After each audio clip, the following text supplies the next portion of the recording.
ছোট মাছগুলো তো আমি কাটছি, আর বড় মাছটা বর্ষার বাবা কাছ থেকে কেটে নেবো। ওই জন্য দুজন মিলে একসঙ্গে মাছ কাটবো।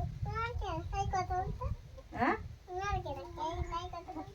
মাছ তালি খাওয়া হচ্ছে আজকে। হ্যাঁ, এই শোনো, তুমি বড় পায়রা মাছ কত খাবে সেইটা বলো। নমস্কার, সুন্দরবন ফিশিং চ্যানেলে সম্পূর্ণ একটি নতুন পর্বে সবাইকে স্বাগত জানাই।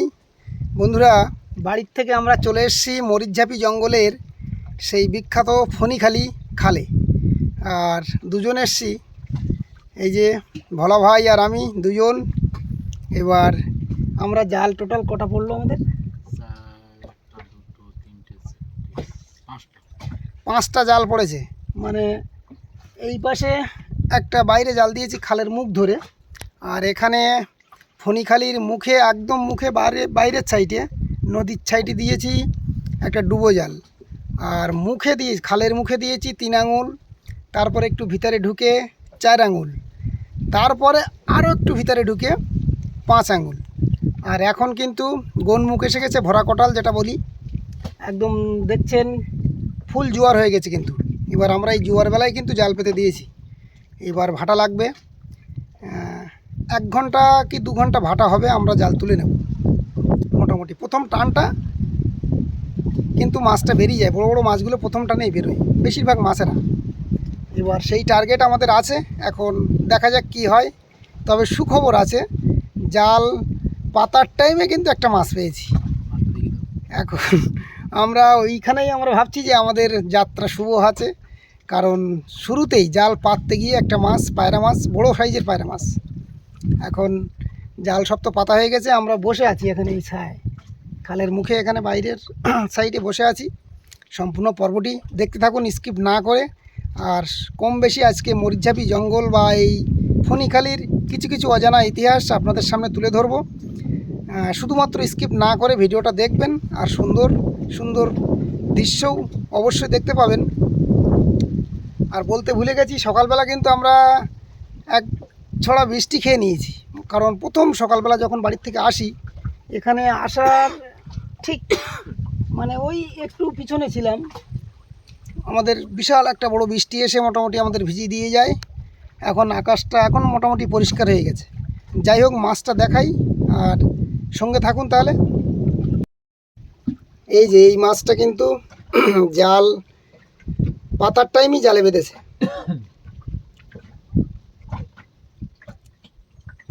পায়রা মাছ কিন্তু খুব জানশক্ত মাছ, এ বহুক্ষণ বেঁচে থাকে, সহজে মরে না।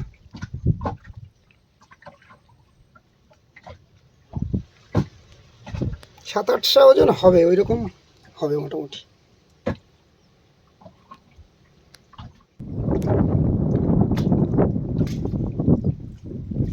এই যে এই জঙ্গলটাই মরিচঝাপির জঙ্গল, আর এই সেই খাল।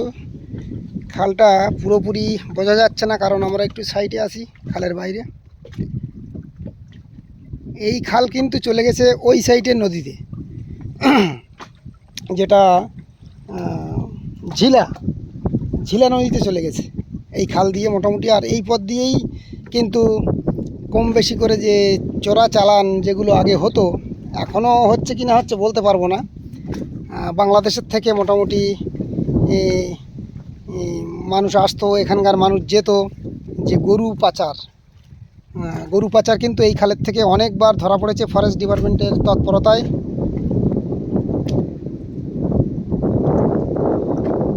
গত বছর এখানে মানুষ পাচারও হচ্ছিল, ধরে ফেলেছিল। মানে একটা ফ্যামিলি, ফুল ফ্যামিলি, বাচ্চা কাচ্চা নিয়ে পুরো চলে আসছিল বাংলাদেশ থেকে। এবার এখানে ফরেস্টের যারা ডিউটিতে থাকে তারা ধরেছিল কিন্তু এই খালের ভিতরে।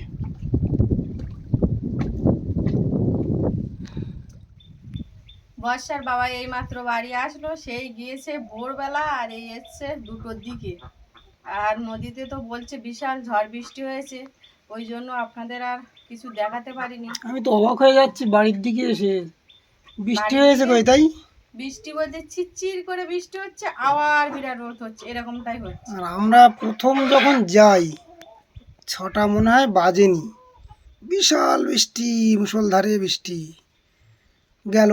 তারপরে জাল খাটালাম, খাটিয়ে জাল চেক দিয়ে তারপরে ওই বসছিলাম, চেক দিয়ে একটা পায়রা আর একটা লুচো মাছ পেয়েছিলাম। তারপরে টোটাল জাল তো তুললাম, প্রচুর টান ছেড়ে দিয়েছে, গুনমুখ এসে গেছে তো।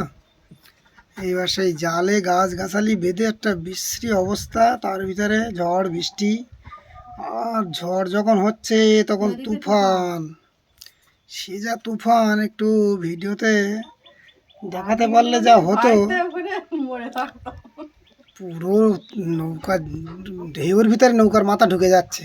কারণ ওই বড় নদী দেখলে আর পাছার দিকে ওদিকে ভলাকে পুরো একদম জলের ঘোল ঢুকে নিচ্ছে। সে যা অবস্থা, ওই পরিবেশে আর বৃষ্টি হচ্ছে, ফোন পাবো কী করে বের করি। এবার তারপর আমি আবার ডান নাম বাইলে আবার নৌকা চলবে না, একা মোটেই চলবে না, সে বিশ্রী অবস্থা। ওই জন্য আর কোনো ভিডিও করতে পারিনি, কিছু দেখাতে পারিনি। বাবা ফোন করেছিল, বলছে বিদ্যাধরপুর এখানে তো দিদির বাড়ি আছে, বিশাল বৃষ্টি হচ্ছে। আনছে আমাদের এখানে বৃষ্টি হচ্ছে না, সমানে ফোন করছে, কিন্তু বৃষ্টির খবর নিচ্ছে। আনছি একটু বৃষ্টি হচ্ছে আর রোদ বেরোচ্ছে। মাছ দেখায় এইবার আপনাদের, দুটো পায়রা, একটা লুচো আর কিছু ছোট মাছ হয়েছে। বস্তায় করে নিয়েছে। মাছ হয়েছে, তবে খান্নির দাম ওঠেনি। যে হারে খান্নি হয়েছে, আর এত কষ্ট করে ফাইবার জাল খাটালাম, ফাইবার জালেও মাছ হয়নি। ওই পায়রাটা একটু ছোট মতো আছে সামান্য, ওই জন্য লুচোটা ওই পায়রা দিয়ে দিয়েছি ওকে। এই যে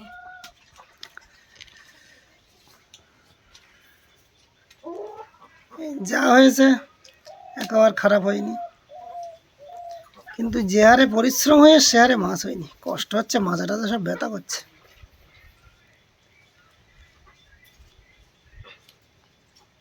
ট্যাংরা মাছ তো ছোট সাইজ। এক ঝাঁক বেঁধেছিল ট্যাংরা। ও ভাগে কটা করে পড়েছে, ও বাবা, 4 3 7টা। কটা খয়রা মাছ। গতকাল তো বর্ষার বাবা একটা পায়রা মাছ পেয়েছিল, এবার রাস তো খেতে যাচ্ছিল, বিক্রি করে দিয়েছে বলতে নদীর থেকে সেই ফোন করেছে, লোক ঠিক করেছে। এবার ওই জন্য আর পায়রা মাছটা খাওয়া হয়নি। আজকের পায়রা মাছটা খাওয়া হবে। আজকের পায়রা মাছের পেটে এরম বেশি নোংরা আর কি নেই, পেটটা ঠিক মোটা নেই। এখন দুপুর তো হয়ে যাচ্ছিল, আর আমি রান্না করেছিলাম, মাছগুলো কেটে নিই, নিয়ে এই ছোট মাছ এখন ভাজা টাজা করে খাই। আর রাত্রি এই মাছ রান্না করবো নাকি? করো। তুমি বললে, এখন গ্যাসে তো রান্না করছি, এখন আর কাঠে রান্না করছি না, হয়ে যাবে কি? সব মাছ কাটার ঝামেলা করতে গেলে অনেক দেরি হয়ে যাবে না? একেতে বেলা গেছে। পায়রা মাছটা কাটে রাখবো না গোটা? ছোট মাছ কি কি নেবে সেইগুলো নাও, আর বাদ বাকি ফ্রিজে রেখে দাও। আর পায়রা মাছটা নাই, আমি কেটে দিচ্ছি। হ্যাঁ, এই মাছ আমি কাটতে বসি। আর বিকালে, বিকালে তো আবার হাটে যাবো আমি। হ্যাঁ, বিকালবেলা হাট আছে, আবার হাটে যাবে তখন, আর রাত্রি কাটা মাছ হবে। হিসাব মতো মাছ যদি হতো আজকে, হাটে নিয়ে যেতে হতো মাছ। ও বাবা রাম, বাবা এসে গেছে। ভালো ভালো জাল খাটিয়েছি না, 4 আঙুল 5 আঙুল। আসো। সেই ছোট ফাইবার জালটা নিয়ে গিয়েছিলাম, বড় বড় ফাইবার জালটা তো চুরি হয়ে গেল। ঠিক আছে, সেই পায়রা মাছ। আচ্ছা, পায়রা মাছ খাওয়া হবে। দেখবো, আর মাছটাই দিলি সেদিন খাইতে চায় না। দেখি পায়রা মাছ কপিস খাচ্ছে, আমি একটু দেখবো। হ্যাঁ, শুধু মুখই খাওয়ার কথা না, সত্যি সত্যি খায়। ওর ওই খিচুড়ি বা ডাল সিদ্ধ, আলু সিদ্ধ দিলি, ডিম সিদ্ধ ওইসব খাবে, ওদিক মাছ তখন আর খাবে না। চোখ বন্ধ করে গেছে কেন? ওটা একটা খেলা দেখাচ্ছে তখন। আর সব সময় ঠাম্মি কোথায় গেছে, দিদি কোথায় গেছে, আমি বলছি দিদিকে তো হোস্টেলে রাখতে গেছে, দিদি তো একা থাকতে পারছে না, একটু দেরি হচ্ছে, ওর ধারে আছে। আর শুধু ঠাম্মি ঠাম্মি ঠাম্মি, বাড়ির ভিতরে একা একদম থাকতে পারছে না আর কি। বিকালবেলা করে রাস্তায় নিয়ে যাই, তবু বাড়ি আমি আর ও বেশিরভাগ টাইম কাটাচ্ছি। বর্ষার বাবা তো মাছ ধরতে যায়, বা সন্ধ্যাবেলা একটু মনসা মোড়ের দিকে যায়। সবার লোকজনের ভিতরে থাকতো না। সামনে কালকে গিয়েছিলাম তো একটু কাগজপত্রের দরকারে, হ্যাঁ। আজকে যাবে আবার হাটে। হাটে যাব না কিন্তু যেতে হচ্ছে। হ্যাঁ, আর রাজ্যের বাবার সাথে যাবে, গিয়ে বেশিক্ষণ তো থাকতে পারে। ছোট মাছগুলো তো আমি কাটছি, আর বড় মাছটা বর্ষার বাবা কাছ থেকে কেটে নেবো, ওই জন্য দুজন মিলে একসঙ্গে মাছ কাটবো। হ্যাঁ, পায়রা মাছ তালি খাওয়া হচ্ছে আজকে। হ্যাঁ, এই শোনো, তুমি বড় ভাইরা মাছ কত টাকা খাবে সেইটা বলো আজকে। কোনটি? কোনটা খাবে বলো? কষ্ট হচ্ছে খুব আজকে, এত কষ্ট হয় না কোনোদিন। হুম? ওখানে কে ভিডিও হচ্ছে, বন্ধুদের সাথে কথা বলছি। বন্ধুরা ফোনের ভিতরে।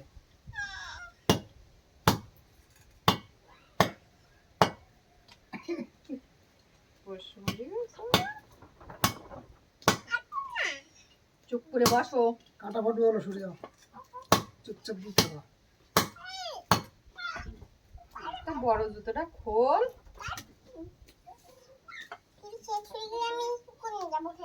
হ্যাঁ,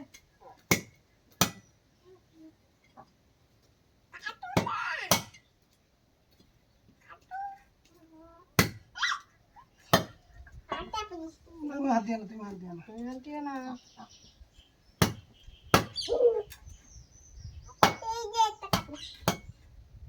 আজকে অনেক কথা বলার ছিল ওই খালের পাশে, ওখানে ভিডিও শুরুতে বলেছিলাম, কিন্তু কিছুই আর বলার সুযোগ হয়নি। ওই মরিচঝাপি, ওই খাল মরিচঝাপি দ্বীপের, তুমি যেও না, পড়ে যাবে, ফোন পড়ে যাবে, চলে এসো।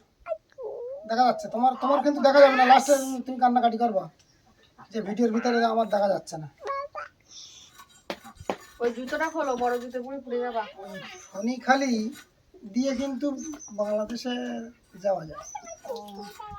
এবার গত বছর করো। একটা পুরো ফ্যামিলি বাংলাদেশ থেকে চলে আসছিল, এবার ফরেস্টের লোকেরা ধরেছিল ওই খালের ভিতরে। আবার চুপ করো, শোনো, লোক বাংলাদেশ থেকে লোক পালিয়ে চলে এসেছিল আমাদের এখানে। এবার ওই খালে আরো অনেক ঘটনা, ওই খালটা আবার ভয়ঙ্করও আছে। ওর ভিতরে ওর ভিতরে বাঘ, ভাল্লুক, সে অনেক মরিচ দূরে, যাবি, মরিচ যাবি। অনেক দূরে। বড় বড় গর্ত থাকে, তুমি জানো? ও,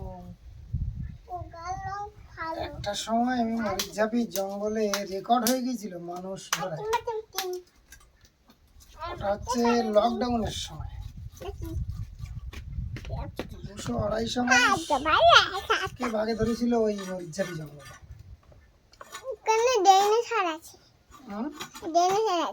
সত্য, তুমি সামনে এসো, ক্যামেরার সামনে এসো। তোমার দেখা যাচ্ছে না, তুমি ভিডিওর ভিতরে এসো। তুমি কিন্তু জুতো বাদে ওইখানে পড়বে না। আচ্ছা, ঠিক আছে, তুমি আসো এখানে, তুমি এখানে বসো, তাহলে তোমার তো দেখা যাবে পরে। ও ফোনে দিয়ে গেছে ডাইনোসর। এই ভিডিওটা যখন হবে তখন তুমি আবার বলবা যে আমার দেখা যাচ্ছে না, আমি কই, তখন তো বাবু ঝামেলা কিন্তু করবে। বর্ষা আমি ছবি উঠলে বলে আমি কই, বা ওর বাবার ঘরে আমি তাইলে ছবি কই, বলে আমি কোথায়। রাত যখন হয়নি তার আগে ছবি দেখলে বলে আমি কোথায় মা।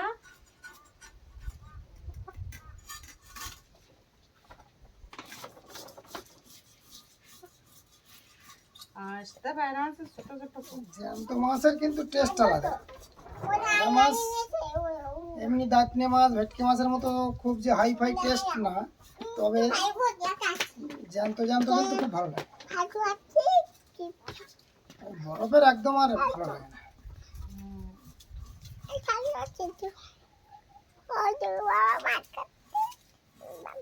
মাছ আর রেখে হ্যাঁ, তুমি এদিকে আসো। তুমি চলে এসো, চলে এসো, ফোনে ধরতে চলে এসো। তুই কিন্তু জুতো বাদে পড়বি, আমি অনেকক্ষণ তো বলতেছি, কথা শোনে না। জুতোটা খোল, তা যা। কোথায়? ওই উঠোনের দিকে যাও যাও। যাও খেলা করতে। ও বিরাট মজা হচ্ছে এখানে এসে বলো, এখানে এসে কি বলো, এখানে এসো, এখানে এসো, আর ওইটা পড়বে। এখানে এসো, এবার এখানে এসো, ওই দিক থেকে। হ্যাঁ বলো, ভিডিও হচ্ছিল। এবার কিন্তু মাছটা কেটে নিচ্ছি। আর যে কথা বলছিলাম যে ফণিখালি কেন না, ওই খালে কিন্তু একজন অ্যাক্সিডেন্ট হয়েছিল, মানে বাঘে ধরেছিল একজন মানুষকে, তার নাম ছিল ফণি, এবং এটা অনেক আগের ঘটনা। হ্যাঁ, এবার ওই সেখান থেকে কিন্তু এর আগে গুণিচরের খালের নাম, ওই খালটার নাম ছিল গুণিচরের খাল। মানে ওখানে বালির চর বাইরে বিশাল, আর ওই গুঁড়ি ময়লা বাঁধে খুব ওখানে, জাল টাল বাঁধলে, ওই জন্যে গুণিচরের খাল বলতো সবাই। আর এখন নাম হয়েছে ফণিখালি, মানে ওই ফণি বলে একজনকে বাঘে ধরেছিল, সেখান থেকে তার নামে এখন ডাক। আবার ওই যে কালীচরের কর্নারটা কালীচরের কর্নারটা ঘুরিয়ে সামনে গিয়ে একটা ছোট খাল আছে, আমরা অনেক সময় ওই খালের মুখেও জাল দিই। ওই খালটার নাম মমতা খাল। সেটারও কারণ আছে, মমতা বলে একজন মেয়ে ছেলেকে ওখানে বাঘে ধরেছিল। এরকম সুন্দরবনে কিন্তু বহু খাল, নদীর, জঙ্গলের নাম কিন্তু মানুষের নামে আছে। চুপ করো, কত কথা বলো না। এইভাবেই, বুঝতে পেরেছো? বিভিন্ন ইতিহাস আছে সুন্দরবনে। এরকম বিভিন্ন মানুষকে ধরেছে, তাদের নামে খালের নাম হয়েছে, বা সেই জঙ্গলে যেখানে ধরেছে সেই জায়গাটার নাম। ছোট ছোট করছি না কিন্তু, হ্যাঁ, খুব ছোট করে লাভ নেই।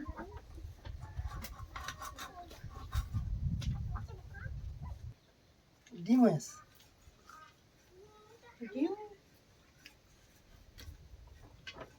রাজবাবুর, লাভের লাভ রাজবাবুর। এমনি খেতে ডিম চায় না, খেতে ডিম পছন্দ পছন্দ করে। করে যে কোনো মাছের রাজ, বর্ষা, সবাই। ডিম।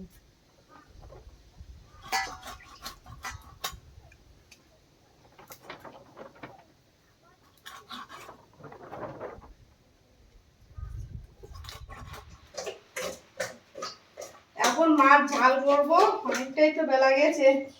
এই যে দুটো তারে মাছ নিয়েছি, আর এই পায়রা মাছের পেটির দাগা নিয়েছি। এই মাছগুলোই এখন ঝাল করবো।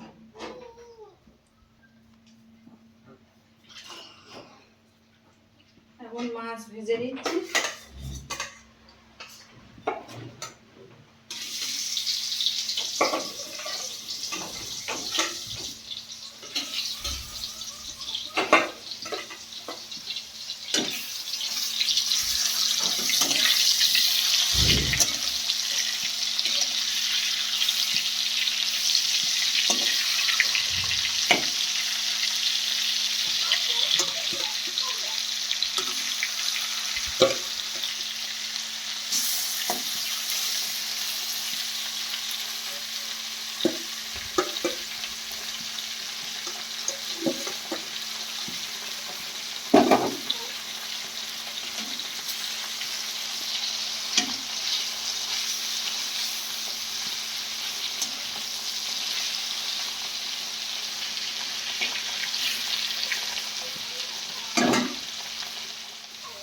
রাজাও কিন্তু ছুটে করে উঠলো, রাখা বারান্দার দিকে।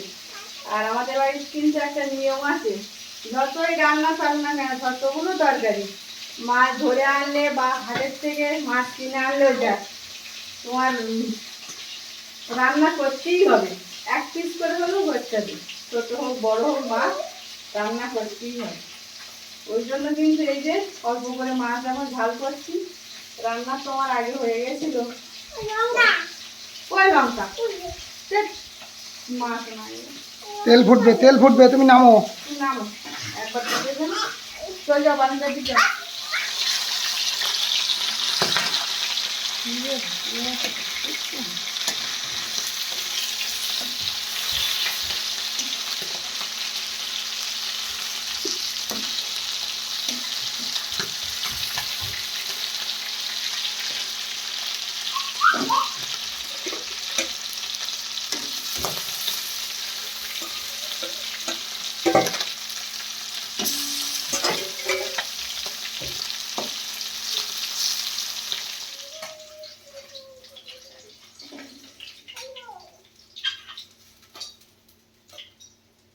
যে মাছগুলো সব ভাজা হয়ে গেছে।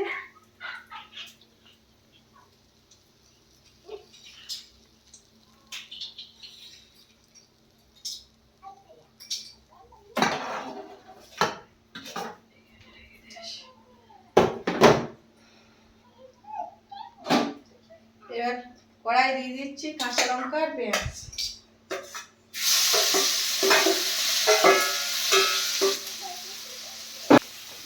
স্বাদ মতো লবণ দিয়ে দিচ্ছি, লবণটা প্রথমে দিয়ে দিচ্ছি।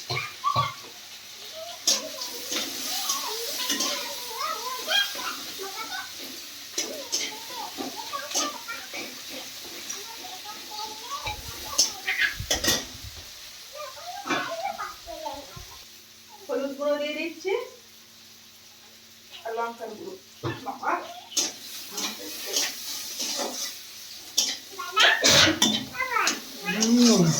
ও খেলনা খেলনা বেশি এবার জল দিয়ে দিচ্ছি।